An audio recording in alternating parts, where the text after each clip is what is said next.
tenés, yo quiero que lo que vos tenés lo pierdas. Esto es peor todavía. Porque una cosa es que vos dices, ay, me envidia tal cosa. No es que te envidia. Te está celando. Eso es otra cosa. Ahora, cuando te envidian, dice, ojalá que se autopruebe, ojalá que lo choquen. Ojalá que se le rompa. Ojalá que lo pierda. Ojalá que se le manche. ¿Por qué? Porque no es que quiere lo que vos tenés, le da bronca que vos lo tengas. Y como le da bronca que vos lo tengas, quiere que vos lo pierdas. Entonces dice, mirá, se puso un negocio ahora Rodrigo, está agrandado. Ahora está en el polo, allá, en el parque industrial. Ojalá que le vaya mal. No dice, yo quisiera también tener un negocio. No le interesa eso. Por eso cuidado a quien le contamos los sueños. Porque cuando contamos los sueños, hay alguien que quiere que lo que vos querés, que no lo tengas. Mire, no tiene nada que ver con la prédica, pero se lo dejo ahí para que usted lo tenga, para que lo guarde, ¿sí? Porque cuando una persona tiene envidia, la persona desea lo peor para vos. Entonces, José tenía sueños. ¿Cuántos tienen sueños aquí? ¿Tienen sueños? Bueno, 5 tienen sueños. 6 ya mira ahí. Sí, tiene sueños. No dije que tiene sueño de dormir, ¿eh? No, ¿cuántos tienen sueños? Vio que había un presidente en Estados Unidos que su discurso fue muy conocido, que dijo, tengo un sueño. Y nosotros tuvimos un presidente que dijo lo mismo. Pero fíjese cómo cambia. Él dijo, tengo un sueño. De la rueda, dijo alguien, no sé. No. Entonces, se da cuenta que cuando nosotros tenemos un sueño y lo desparramamos, corremos el riesgo de que alguien nos pinche el globo. Corremos el riesgo de que alguien termine deseando que nosotros perdamos ese sueño. Y entonces empiezan a venir palabras negativas. Y cuando vos estás enfocado en el sueño, dejás de mirar lo que pasa a tu alrededor. Entonces, cuando nosotros tenemos un sueño, como José tuvo un sueño y se lo contó a sus hermanos. Error, se lo tendría que haber contado solamente a su padre. Sus hermanos que dijeron, ¿soñaste que nosotros nos inclinábamos ante vos? Pero vos, ¿quién te pensás que sos? Y el padre dice que guardaba en su corazón todos los sueños que él tenía. Y como lo amaba tanto, dice que le regaló una túnica de colores que lo distinguía de todos sus hermanos. Lo odiaron más todavía. Y fue tanto la envidia, el odio, que este jovencito con 17 años fue llevado por sus hermanos y tirado en una cisterna y de allí fue vendido. Ahora, él pasó 13 años en Egipto. Algunos años pasó como siervo, como esclavo. Luego era tan bueno en lo que hacía que lo pusieron como jefe de todos los esclavos. Pero hubo una mujer que lo denunció, lo culpó. Lo culpó por lo que ella quería que le hiciera y él no le hizo. ¿Sí? ¿Más claro? Léalo. Entonces dice que lo acusó falsamente. Lo metieron en la cárcel. En la cárcel, el colmo del bendecido. En la cárcel terminó siendo jefe de la cárcel. Allí tenemos 2 años después donde desaparece José. Pero dice que el faraón tuvo un sueño y apareció el momento. Y lo que no pasó en 30 años, dice que la palabra de Dios dice allí en Génesis 4:32, no lo pongan, no. Se lo voy a comentar. Y dice, después si el que está tomando nota lo quiere buscar, Génesis 4:32, dice, y lo sacaron apresuradamente de la cárcel. Cuando llega el tiempo de Dios, entramos en una aceleración. Y lo que no pasó en 30 años en la vida de José, de repente entró en un cumplimiento. Y él había tenido 2 años de un silencio total en su vida. Había un silencio donde ya no había más escalafones, donde ya no había nadie más que lo honrara, no tenía nadie a quien descifrar o interpretar los sueños que tenían en la cárcel. No sabemos absolutamente nada qué pasó en 2 años de la vida de José. Pero sí sabemos que de repente el faraón tuvo un sueño y el copero se acordó. Dice, yo me acuerdo de mis errores ahora. Hay un hombre en la cárcel que interpreta sueños y que sobre él está el espíritu de los dioses. Dice, el faraón dice, bueno, tráiganlo. Pero resulta que los hebreos se dejaban la barba. Se vestían diferente a los egipcios. ¿Qué hicieron? Lo raparon, lo afeitaron, apresuradamente lo cambiaron. De repente, el tipo que estaba todo barbudo, todo chascón en la cárcel, estaba sucio. De repente el tipo estaba de punta en blanco. ¿En cuánto pasó? No sé, 2 horas, ¿habrá pasado? 3 horas. Pero 30 años. Y en 3 horas algo cambió. Algo cambió. En 3 horas. Y lo que cambió fue tan grande que él estaba de punta en blanco, afeitado, pelado, para presentarse delante del faraón. Ahora, eso es un aceleramiento. De repente Israel está por salir después de cientos de años en Egipto como esclavos. Están por salir hacia la libertad. Y dice que le dijo Dios, esta noche, antes de salir, ustedes van a comer el cordero de la Pascua. Y el cordero de la Pascua lo van a comer de esta forma. Hay una forma de cómo se debe comer el cordero. El cordero representa a Cristo, ¿sí? Y dice, ustedes lo van a comer de esta forma. Ustedes no se van a sentar a comer. Ustedes lo van a comer de pie. Se van a ceñir la ropa como si estuvieran por irse de viaje. Lo hacen hasta el día de hoy. Como si estuvieran por irse de viaje. Van a comer el cordero y lo van a comer todo, no dejen nada. Si la familia es demasiado chica, bueno, júntense con otro, pero entre todos se tienen que comer el cordero. Y lo beberán con hierbas amargas, porque ustedes tienen que recordar que en el pasado ustedes vivieron mucha amargura, pero que ahora salen la libertad. ¿Cómo van a comer el cordero aparte de estar de pie? Apresuradamente.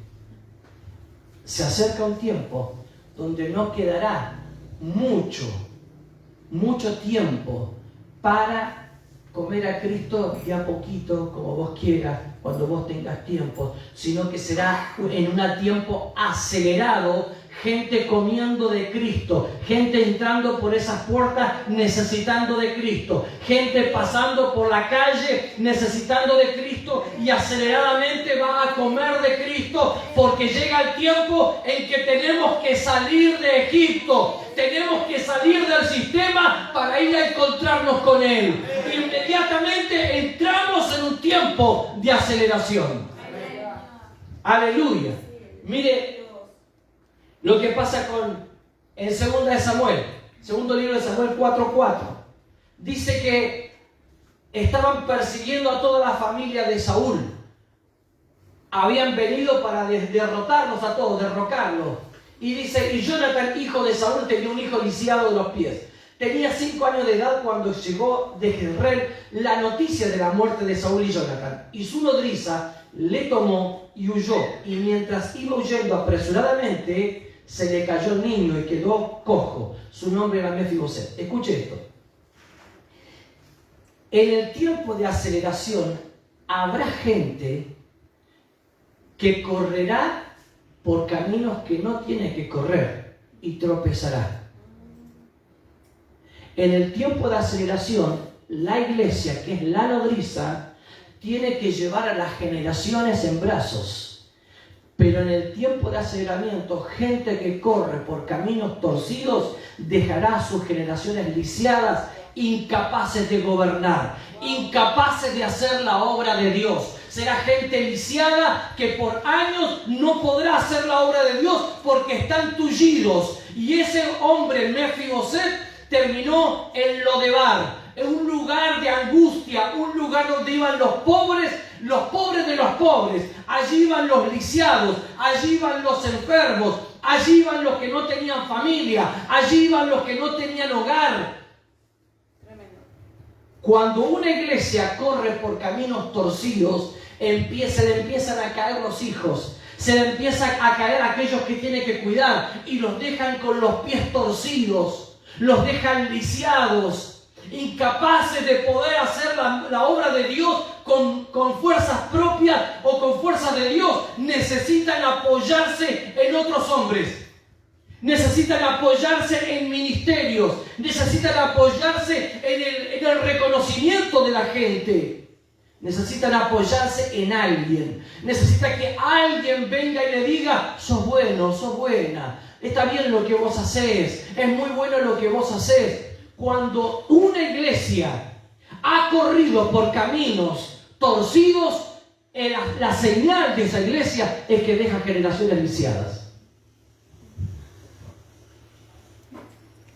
Diga conmigo: esta no es la iglesia. Esta no es la iglesia. Que corre y deja gente lisiada, ¿no? Somos la iglesia, por supuesto. Números 17 y verso 8. Y quiero dividir la prédica en dos partes, ¿sí? Lo tendría que haber hecho al principio. Y allá luego vamos a entrar en lo que es el centro y el corazón de la prédica. Pero quiero que veamos esto. Números 17, verso 8. Dice: y aconteció que al día siguiente vino Moisés al tabernáculo del testimonio, y he aquí que la vara de Aarón de la casa de Leví había, escuche esto, reverdecido, echado flores, arrojado renuevos y producido almendras. 4 cosas. Vamos de nuevo. Dice que la vara de Aarón había reverdecido, echado flores, arrojado renuevos y producido almendras. Me sale un cachito de la pantalla. Pero ya vuelvo. Se quiere ir, está viva. Acá está la vara de Aarón. La pusieron al revés. Ahí está. Aquí está la vara de Aarón. La vara de Aarón era como esto, un palo seco. Pero ¿qué pasó? Que el pueblo dudó del liderazgo, de la santidad, de la consagración de Aarón. Cuando duden de tu consagración, dice que Dios le dijo a Moisés, escuche esto: traigan una vara por cada uno de los príncipes de Israel, cada uno de las tribus, traigan una vara. Lo que va a pasar es que la vara que yo elija, del varón que yo elija, va a reverdecer. Y dejaron las varas en la presencia de Dios. ¿Cuántas varas estaban en la presencia de Dios? 12 varas estaban en la presencia de Dios. 12 príncipes, 12 hombres que eran referentes de su tribu, estaban ahí. Pero Dios elige a una sola vara. Y cuando se levantaron en la mañana, la vara de Aarón no solamente había reverdecido, sino que había echado flores, había arrojado renuevos y había producido almendras. Es decir, cuando la gente dude de quién sos vos, de quién es tu consagración, de cuál es tu pacto, cuando la gente dude de tu pacto, de tu consagración, de tu liderazgo, Dios dará testimonio, porque echará renuevos, porque dará frutos, porque será lleno de flores y tu vida será vista por todos. ¡Aleluya! ¡Aleluya! Cuando duden de vos, no temas, porque si Dios te escogió, si Dios te eligió, echarás renuevos. Es decir, que otros llegarán a Cristo a través de tu vida. Vas a dar renuevos. Van a salir otros que también van a reverdecer. Otros que saldrán de tus lomos. Cuando la gente ponga en duda tu consagración, Dios te va a dar testimonio por vos. Así que no te defiendas mucho. Dios dará testimonio por vos. Es decir, no se trata de lo que vos digas, de la forma en que vos te defiendas, sino que Dios da testimonio del que Él elige. Diga conmigo: soy un elegido de Dios. Soy un escogido de Dios. Él dará testimonio por mí. Mire, Estaba Jesús allí en el Jordán. Estaba Jesús en el Jordán. Y dice la palabra de Dios que descendió una paloma y se escuchó una voz que dijo: tú eres mi hijo amado. Dice que eso lo escuchó Jesús. Pero otro evangelio dice que la multitud que estaba ahí escuchó: este es mi hijo amado. Hay un testimonio que Dios da a tu corazón, en tu interior. Y hay un testimonio que Dios da a la gente de quién sos vos. Y dice: tú eres mi hijo, yo te amo y tú alegras mi corazón.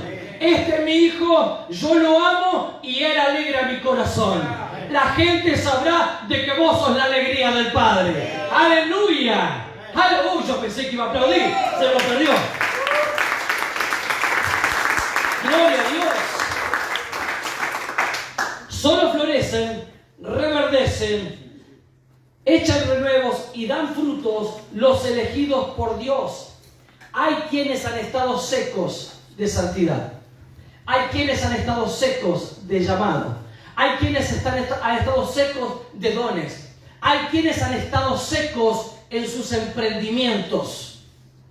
Pero esta semana, mientras estaba todavía pensando: Señor, necesito una confirmación, alguien me manda un audio y me dice: pastor, algo está cambiando. El ámbito estaba cambiando y las cosas que no pasaban están comenzando a pasar. Hay un ámbito diferente, hay algo que cambió. Yo no sé bien qué es, pero algo está cambiando de tal manera que las cosas suceden. Las cosas empezaron a suceder. Sí, Señor. Y cuando las cosas empiezan a suceder, créame que Dios ya empezó a mover su mano.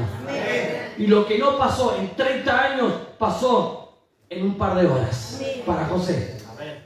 Mire, cuando nosotros entramos y estamos en la presencia de Dios, lo más importante de todo esto es estar en la presencia de Dios. Lo segundo es ser escogido por Él, porque esas varas, las 12, estaban en la presencia de Dios, pero solo una fue elegida.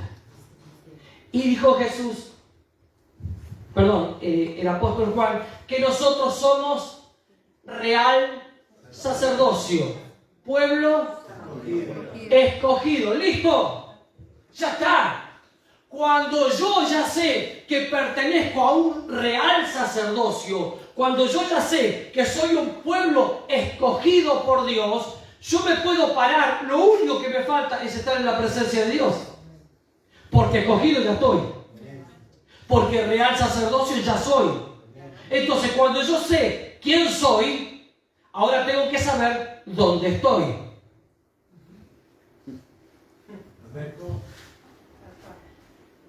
¿Repito eso? Cuando yo sé quién soy, real sacerdocio, pueblo escogido, ahora lo único que me falta es saber dónde estoy. Porque si estoy en la presencia de Dios, los frutos serán, la evidencia será de que habrá un reverdecer, que yo voy a dar renuevos, que voy a echar flores y voy a dar frutos. Es imposible que si yo soy un escogido de Dios y estoy en el lugar correcto, que yo no reverdezca. Tu vida entrará en un reverdecimiento, tu vida entrará en un tiempo de dar frutos y habrá renuevos por causa de estar en el lugar correcto. ¡Aleluya! ¡Gloria a Dios! Ahora sí, hicimos la introducción. Ahora sí, poneme por favor Amós 9, 11 al 13. Y acá le voy a pegar a uno en el ojo. Es justo ese. No, esto es profético. En aquel día, yo levantaré el tabernáculo caído de David, y cerraré sus portillos, y levantaré sus ruinas, y lo edificaré, déjalo ahí, como en el tiempo pasado. Bien. Hay una promesa que dice, que habla de que, hablando del tiempo postrero, de que Dios va a levantar el tabernáculo caído de David. Poneme Hechos, capítulo 15, versos 16 y 17.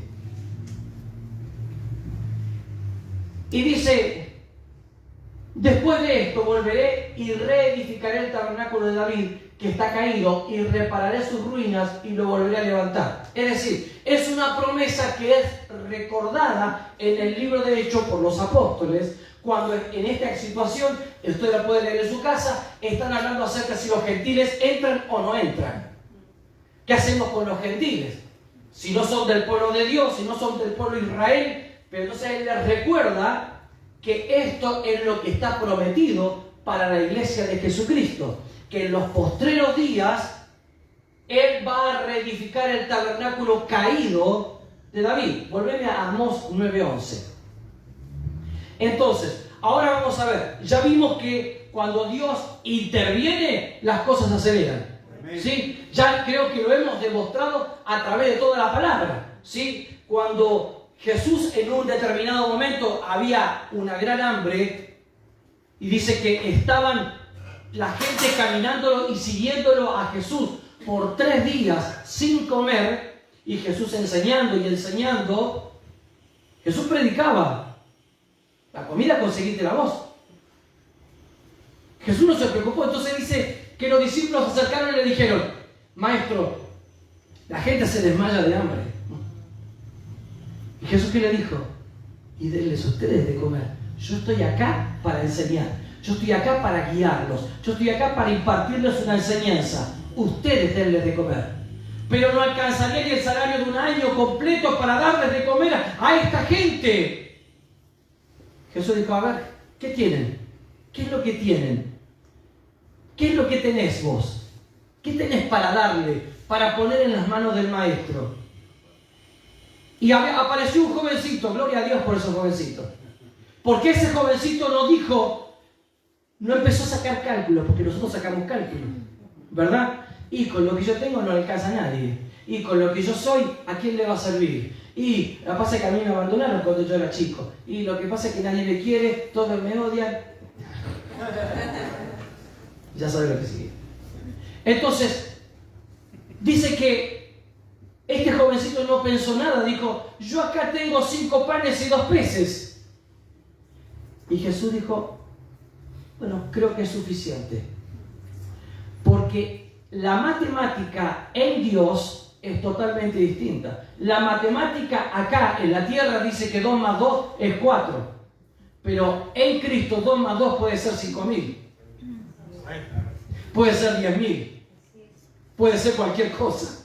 Porque dice que trajeron 5 panes y 2 peces y resulta que lo bendijo, se lo dio a los discípulos y en las manos de los discípulos eso se empezó a multiplicar. ¿Cuándo? Cuando empezaron a repartir. ¿Querés que se multiplique los dones que tenés? ¿Querés que se multiplique la unción que vos tenés? Es tiempo de empezar a repartirla a los pobres. Es tiempo de empezar a darle a aquellos que no tienen. Cuando yo empiezo a repartir de lo que yo tengo, aunque sea un poquito, se va a multiplicar. Amén. La única forma, mire, en la película de Jesús te muestra que Jesús levanta la cesta y dice: Padre, gracias, qué sé yo, va. Y cuando baja la cesta, 5 panes y una montaña así de panes. Eso no fue así. En ningún lado de la Biblia dice eso. Lo que dice es que cuando los discípulos empezaron a repartir, se empezó a multiplicar. Y a multiplicar, hasta el punto que sobraron 7 cestas. Y otra ocasión sobraron 12 cestas llenas de panes y peces. Después de 5 panes y 2 peces. Entonces, no midas, no peses lo que vos tenés. Deja que haya alguien que te mide y te pesa. Amén. Y cuando alguien te mide y te pesa, él puede ser objetivo. Vos no te podés medir a vos mismo. Entonces, cuando esa gente, después de 3 días de no comer, cuando Jesús puso la mano, la cosa entró en una aceleración. Y cuando entró en una aceleración, en media hora la cosa se llenó. Quedaron todos satisfechos.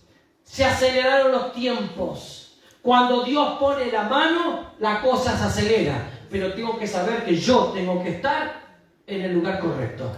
Y yo tengo que saber quién soy. Si no, lo que tengo en mi mano se puede multiplicar, pero como no sé lo que tengo, qué bacana. Porque si tengo envidia se me multiplica. Porque si tengo celos, Porque si tengo cosas no resueltas, se me multiplican. ¿Por qué? Porque las empiezo a hablar. Y reparto lo que tengo. Pero en esta casa no. Acá, en mi vida no, dígalo. En mi vida no. Esto pasa en Neptuno.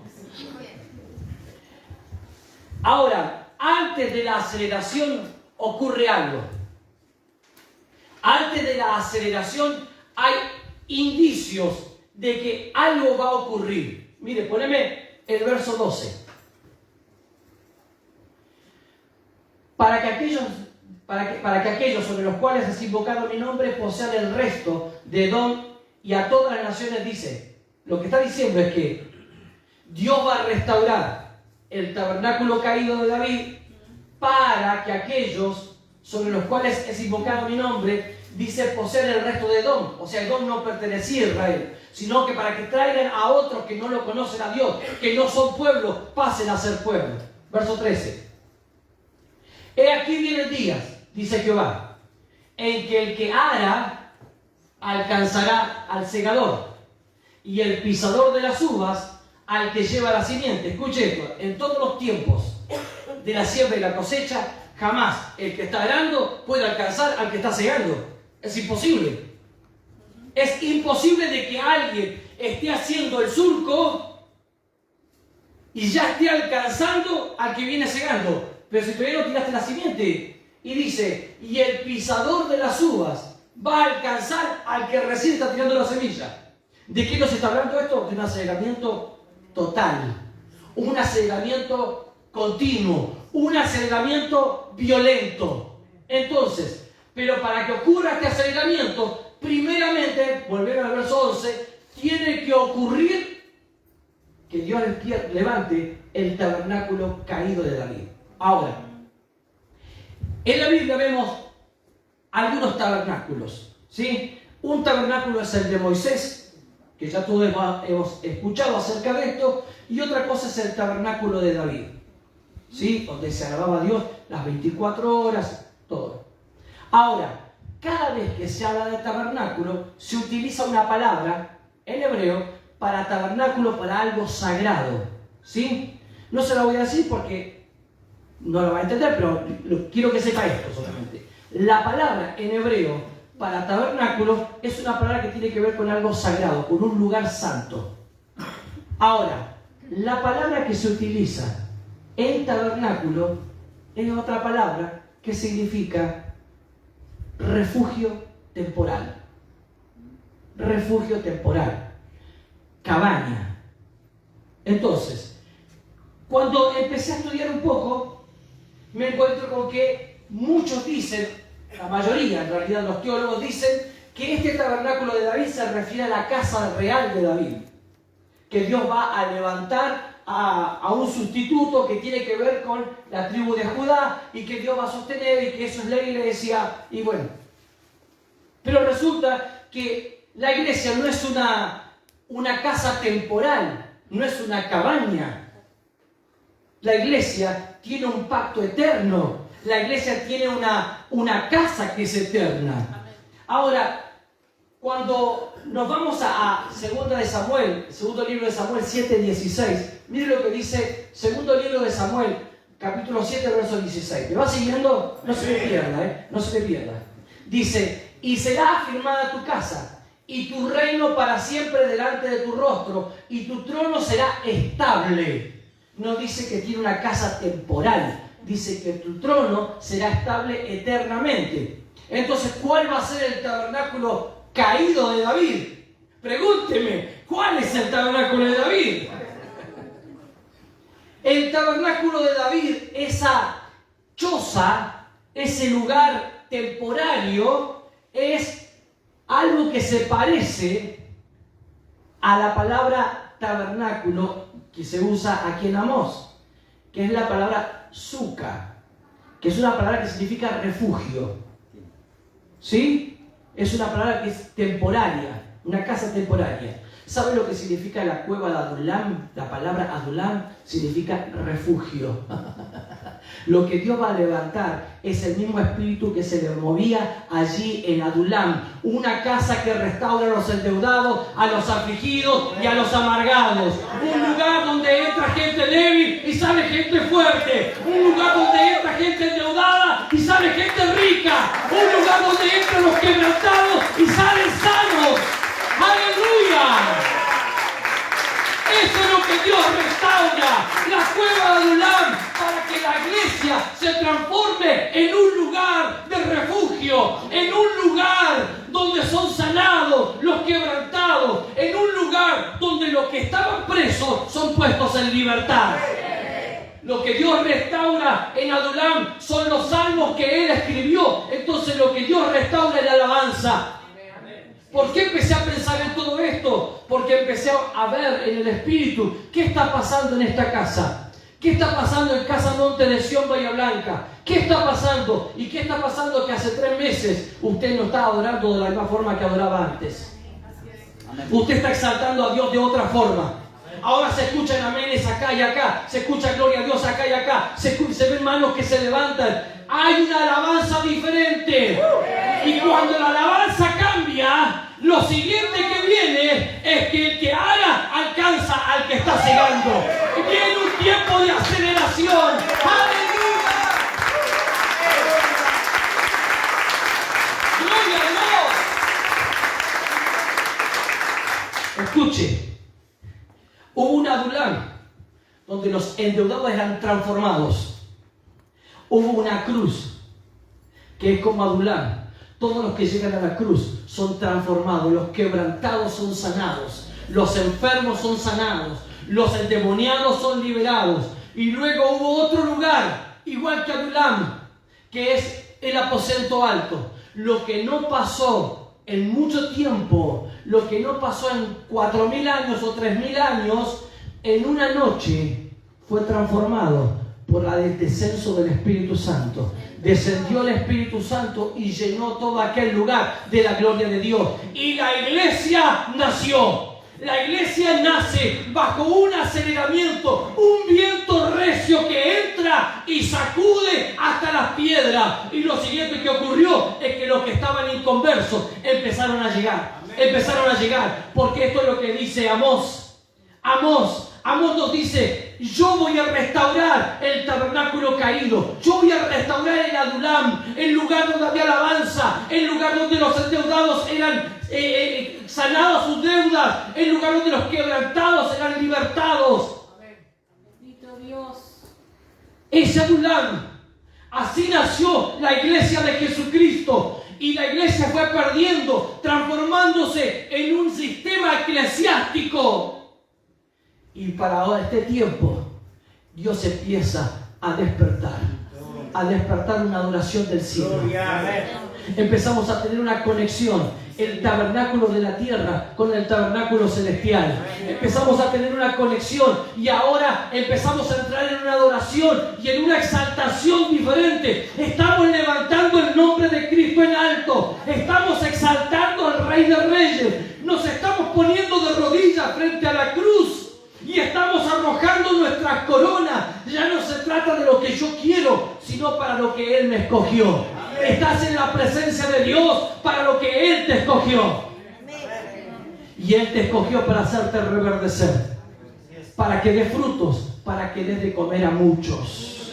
Para que des de comer a muchos. Poné entonces lo que vos tengas. ¿Tenés 5 panes y 2 peces? Capaz que tenés un sanguchito de salame solamente. Ponelo. Mientras el salame no seas vos.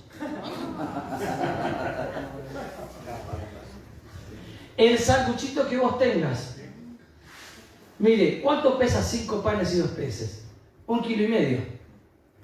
Poné tus 70 kilos. Poné tus 60, tus 40, tus 50, lo que tengas. Ponelo en las manos de Dios. Y vas a dar de comer a muchos. Muchos se van a acercar a vos para comer de lo que vos tenés. Porque ya no se trata de lo que vos tenés, sino de lo que vos sos. Amén. Amén. Entonces, cuando sé quién soy y sé dónde estoy que estoy en la presencia de Dios, entonces todos los demás será alineado. Entonces yo entro en un aceleramiento y lo que no pasó en años sucede en poco tiempo. Usted dice, pastor, pero yo he escuchado eso hace mucho tiempo. Yo también lo he escuchado hace mucho tiempo. También he escuchado que Cristo viene desde que era chico. Y sigo creyendo y lo sigo declarando. Porque los últimos tiempos empezaron en Pentecostés. Y vino un derramar del Espíritu Santo mayor. Porque la gloria postrera será mayor que la primera. Entonces, si usted sabe quién es y que es escogido por Dios, si usted sabe que es un real sacerdocio, es decir, que usted es rey y sacerdote, rey y para gobernar, sacerdote para ministrar. Amén. Colóquese de pie, por favor. Por último, cierro con esto. Siempre que haya una aceleración, habrá un colapso. La ciencia dice que cuando un vehículo, el que sea, entra en una aceleración, hay un colapso de partículas que chocan contra el vehículo. El colapso viene. Amén. Pero será un colapso de tiempos. Habrá una convergencia. ¿Sabe lo que es una convergencia? Cuando una persona de allá viene, otra de allá viene hacia acá y yo voy hacia acá, en un punto los tres nos encontramos, convergemos en un punto. Cuando uno converge en un punto, es decir, de diferentes lugares se acercan hacia un punto y todos llegan al mismo lado, al mismo punto, eso es una convergencia. Ahora, en el colapso hay una convergencia, porque cuando va un vehículo en una dirección y otro viene en otra dirección, convergen en un punto y ocurre el colapso. El colapso que veremos será un colapso de tiempos, donde nuestros tiempos se encontrarán con los tiempos de Dios. Habrá un colapso y lo que no pasó en años, de repente, ¡brum!, caerá todo junto. Eso es un colapso. Cuando una persona tiene un colapso nervioso, es que todo su cuerpo se desploma. Cuando una persona tiene un colapso en el corazón, no es que una válvula, no es que es una arteria, es que todo el corazón colapsó. Cuando la iglesia de Jesucristo entra en una aceleración, lo siguiente que vendrá es un colapso. Y en ese colapso, todas las cosas que has estado orando, que has estado clamando, entran en una restauración, entra en un cumplimiento como nunca antes. Estoy llamándote, iglesia, a un tiempo de saber dónde estás. Porque si sabes quién sos y sabes dónde estás, el reverdecer, el echar renuevos, el dar flores y el dar frutos es consecuencia. Es consecuencia solamente. Entonces, las consecuencias son resultado de un colapso. Yo lo único que tengo que hacer es saber quién soy y dónde estoy. Lo demás viene solo. Porque entramos en un aceleramiento. Ese audio que recibí esta semana me dijo, pastor, estamos bien con mi esposa. La familia está bien, mi hija está bien, consiguió tiempo en el trabajo para estar en las reuniones. Me dice, estamos bien, algo está pasando, algo cambió en el ámbito, me dice.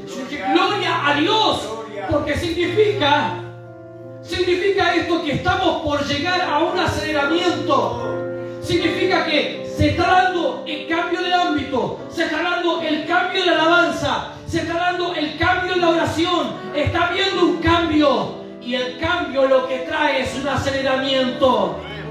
La mano de Dios se comienza a mover y un solo movimiento de la mano de Dios hará que se produzca el colapso en tu vida y lo que no pasó en años ocurrirá en poco tiempo. Aleluya, aleluya, dele gloria a Dios, dele gloria a Dios. Levante su mano allí donde está, levante su mano y dígale gloria, gloria, gloria a Dios.